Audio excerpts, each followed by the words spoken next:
sa buhay. Amen. Ipinahayag sa atin ng Ama na mahakamit lamang natin ang kaligtasan kung haharapin natin ang pagdurusa at sakit katulad ng ginawa ng kanyang anak. Sa kabila ng kasalanan at kahinaan, dumalangin tayo. Panginoon, aming liwanag, dinggin mo ang iyong bayan. Panginoon, aming liwanag, dinggin mo ang iyong bayan. Sa kabila ng laganap na materialismo, patuloy nawang ipahayag ng Santo Papa Francisco, mga obispo, diakono, pari, at relihiyoso at relihiyosa, ang kahalagahan ng simpleng pamumuhay at pagtulong sa mga mahihirap. Manalangin tayo. Panginoon, aming liwanag, dinggin mo ang iyong bayan. Pakinggan nawa ng mga namumuno sa pamahalaan ang tinig ng mga naghihikahos, mga inaalipusta, mga biktima ng karahasan, at mabigyan nawa sila ng katarungan. Manalangin tayo. Panginoon, aming liwanag, dinggin mo ang iyong bayan. Magsilbi nawang inspirasyon ang pagbabagong anyo ng Panginoon sa mga may sakit, mga pinabayaan, at mga nangungulina upang umiral sa kanila ang tibay ng loob at pag-asa. Manalangin tayo. Panginoon, aming liwanag, dinggin mo ang iyong bayan.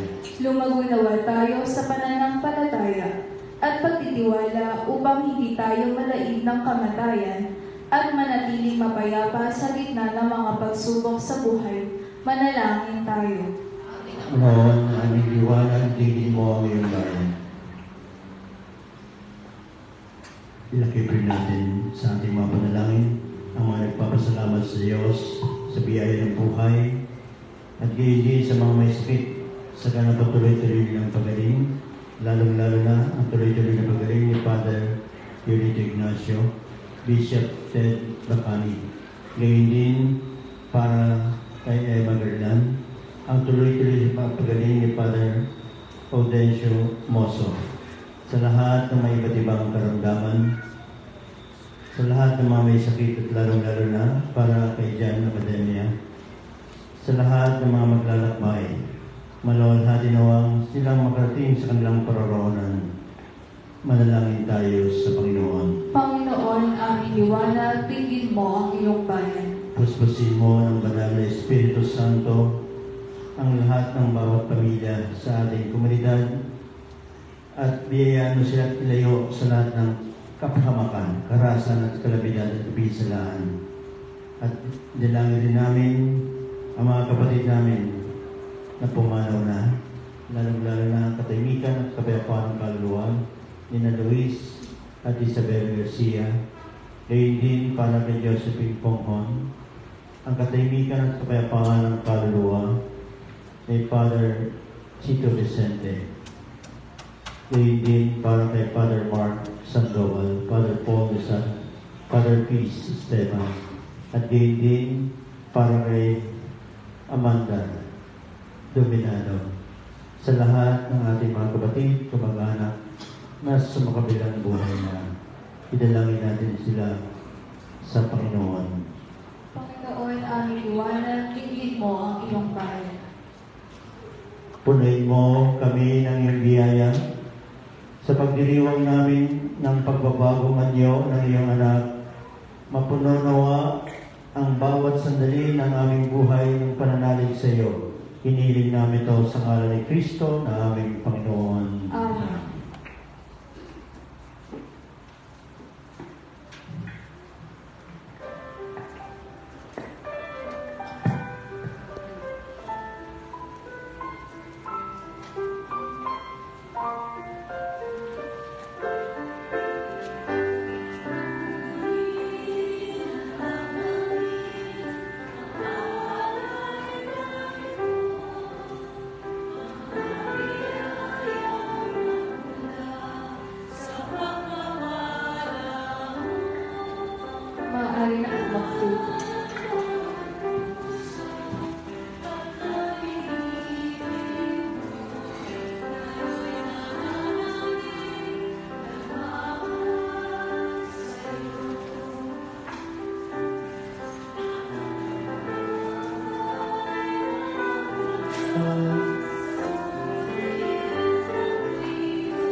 Sitayo po. Manalangin kayo mga kapatid, Panginoong ating pagkakaili, kalugdan ng Diyos, amang makapangyarihan. Tanggapin nawa ng Panginoon itong pagkahain sa iyong mga kamay, sa kapurihan niya at karangalan sa ating kapakinabangan at sa buong sambayanan niyang banal. Ama naming lumikha, ito ay magdulot nawa ng kapatawaran ng aming mga kasalanan at magpabanal sa aming buong katauhan para sa pagdiriwang ng Pasko ng pagkabuhay sa pamagitan ng Yesu Kristo, kasama ng Espiritu Santo, magpasawalang hanggan. Amen. Sumainyo ang Panginoon. At sumayin. Itaas sa Diyos sa inyong puso at diwa. Itaas na namin sa Panginoon. Pasalamatan natin ang ating Panginoong Diyos. Marapat na siya ay pasalamatan. Ama naming makapangyarihan, tunay ngang marapat na ikaw ay aming pasalamatan sa pamagitan ng Yesu Kristo na aming Panginoon, nang maipagtapat niya sa malagad na sila ang mamatay para sa lahat. Sa kanila ay kanyang pinamalas ang kanyang sariling puspos ng liwanag. Ang iyong mga utos at mga propeta ay pawang tagapagpatunay niya sapagkat talagang para sa kapwa'y magdusa upang akayin ng lahat sa pagkabuhay na maligaya. Kaya kaysa ng mga anghel na nagsisiawit ang papuri sa iyo ng walang humpay sa kalangitan, kami nagpupunyi sa iyong kadakilan.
Ama namin banal, ikaw ang bukal ng tanang kabanalan, kaya sa pamagitan ng iyong Espiritu, gayon mong banal ang mga kaloob na ito, upang para sa amin ay maging katawan at dugo ng aming Panginoong Hesu Kristo. Bago niya pinag-iis ang pusang loob na maging handog, hinawakan niyang tinapay. Pinasalamatan kaniya, pinaghati-hati niya iyon at tinabot sa kanyang malagad at sinabi, tanggapin niyong lahat ito at kanin. Ito ang aking katawan na ihandog para sa inyo.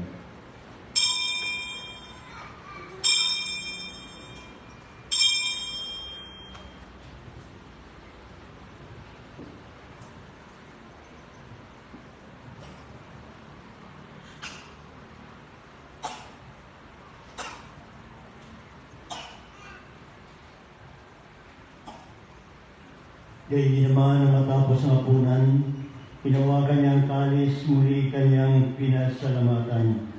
Iniabot niya ang kalis sa kanyang malagad at sinabi, tanggapin niyong lahat ito at inumin. Ito ang kalis ng aking dugo, ng bago at walang hanggang tipan. Ang aking dugo ibubuhos para sa inyo at para sa lahat. Sa ipagpapatawad ng mga kasalanan, gawin niyo ito sa pag-alaala sa akin.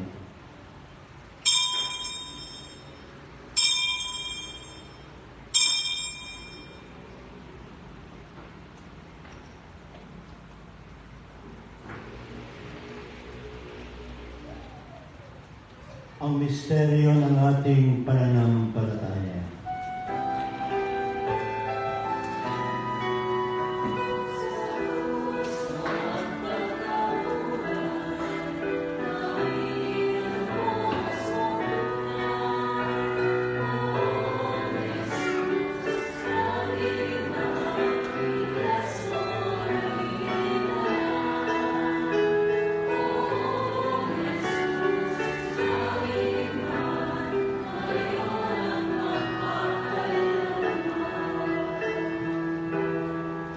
ginagawa namin ngayon ang pag-alaala sa pagkamatay at muling pagkabuhay ng iyong anak.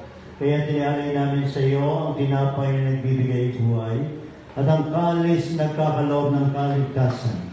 Kami nagpapasalamat dahil kami iyong minarapat na tumayo sa harap mo para maglingkod sa iyo. Isinasama namin kami nagsasalo-salo sa katawan na dugo ni Kristo ay mabuklod sa pagkakaisa sa pamagitan ng Espiritu Santo. Ama, lingapin mo yung simbahan na naganap sa buong daigdig. Puspusin mo kami sa pag-ibig. Kay San Francisco ang aming Santo Papa, Bartolome ang aming Bispo at ang Tanang Kaparian. Alalahanin mo rin ang mga kapatid naming nahihimlay na may pag-asang sila'y muling mabubuhay. Gayun din naman ang lahat mga pumanaw, lalong-lalo ng mga kaluluwa na ating pinagdarasal sa misang ito. Tahimik po natin silang alalahanin.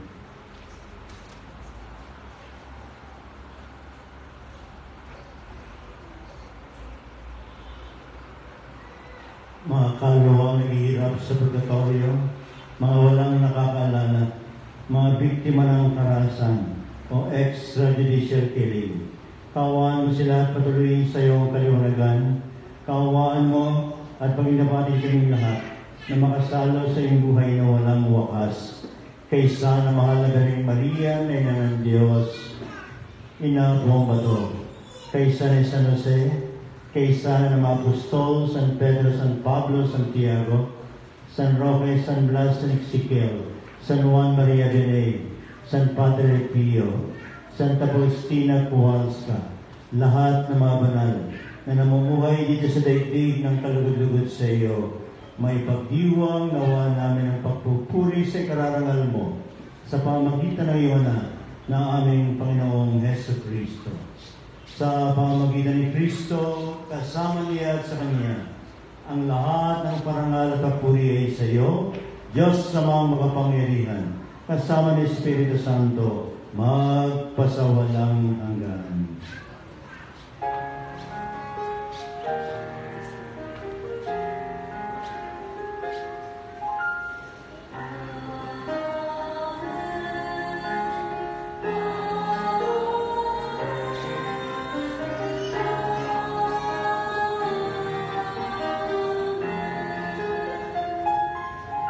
Magkaisa tayong imulog sa ating Ama sa panalangin tinuro ng kanyang anak na si Jesus sa malagad ang namin.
Hinihiling namin kami diya sa lahat ng masama, pagkalooban ng kapayapaan araw-araw.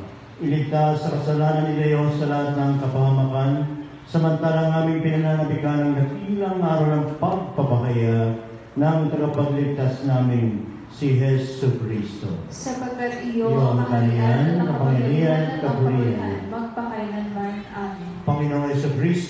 sinabi mo sa iyong mga apostol, kapayapaan ang iniwan ko sa inyo. Ang aking kapayapaan ay binibigay ko sa inyo. Tunghayan mo ang aming pananampalataya at huwag ang aming mga pagkakasala. Pagkalooban mo kami ng kapayapaan, pagkakaisa ayon sa iyong kalooban, kasama ng Espiritu Santo, magpasawalang hanggan. Amen. Ang kapayapaan ng Panginoon ay lagi nawang sumainyong lahat. At sumayin. Ibahagi po natin ang kapayapaan sa isa't isa. Peace be with you. Kordero ng Diyos na nag-aalis ng mga kasalanan ng sanlibutan, maawa ka sa amin. Kordero ng Diyos na nag-aalis ng mga kasalanan ng sanlibutan, maawa ka sa amin. Kordero ng Diyos na nag-aalis ng mga kasalanan ng sanlibutan, ipagkaloob mo sa amin ang kapayapaan.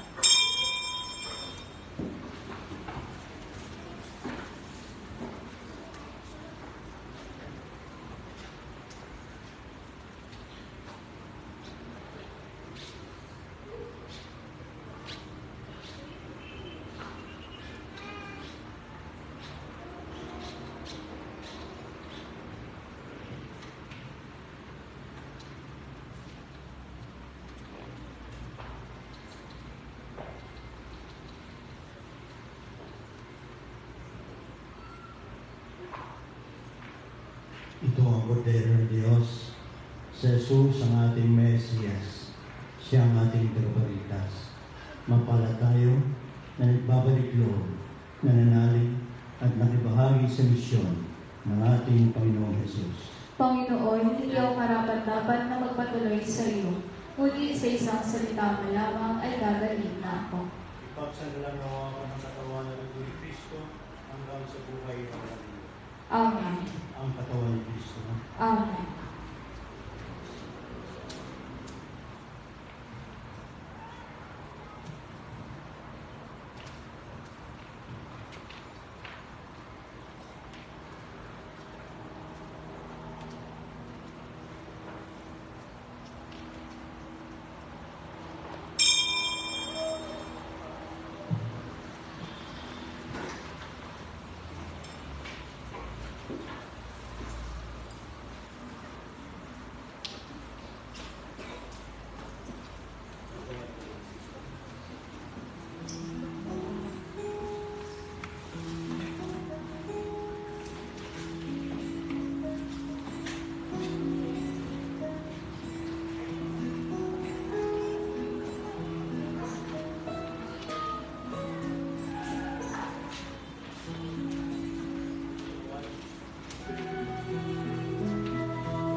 Manalangin tayo.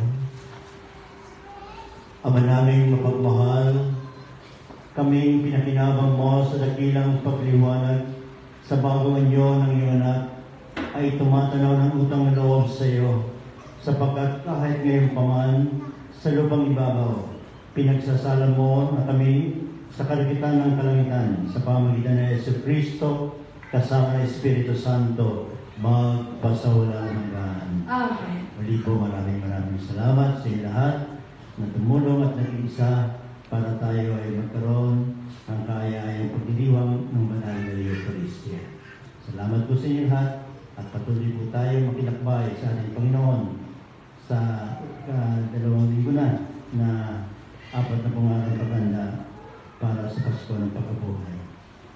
Sumainyo ang Panginoon At sumainyo rin. Iyumuko kayo at hingin natin ang biyaya at pagpapala ng Diyos. Ingatan kayo at pagpalain ng Diyos ang buong iyong pamilya at mag-anak, saan man sila naroon, ngayon at magpasawalang hanggan. Amen. Kahabang kayo at subaybayan ng Panginoon, ngayon at magpasawalang hanggan. Amen. Lingapin niya kayo at bigyan ng kapayapaan, ngayon at magpasawalang hanggan. Amen. At pagpalain kayo lahat ng dakila at makapangyarihang Diyos, Ama, Anak, at Espiritu Santo. Amen. Tapos na po ang ating pagdiriwang, humayo kayong mapayapa. Salamat